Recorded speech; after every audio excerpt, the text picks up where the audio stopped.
Ressentir est un vieux mot français qui signifie littéralement sentiment intense. Il fait référence à l'amertume et à l'indignation ressentie à cause d'une injustice ou d'une insulte. Les gens peuvent éprouver du ressentiment lorsqu'on les trompe, qu'on leur vole ou qu'on leur ment.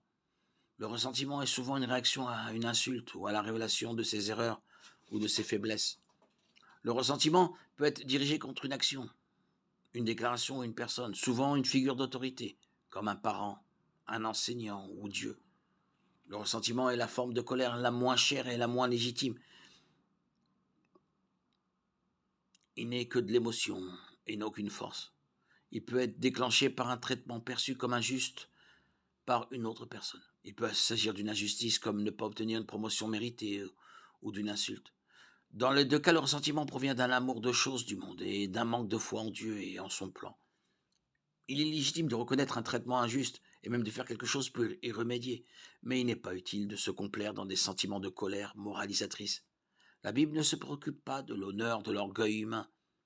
Une réponse émotionnelle intense à une insulte, par ailleurs inoffensive, peut montrer un manque de maturité spirituelle et d'amour de soi. Matthieu 5, 38, 39. Alors que David fuyait Jérusalem, il a dû faire face aux malédictions et aux insultes. 2 Samuel 16, 5, 8. Au lieu de réagir avec son ressentiment, au lieu de tuer comme le roi en avait le droit, David a choisi la voie de l'humilité. Ces paroles sont étonnantes. S'il maudit parce que l'Éternel lui a dit « Maudit David », qui pourra lui dire « Pourquoi fais-tu cela ?» David a évité les sentiments de ressentiment en considérant la situation comme venant du Seigneur.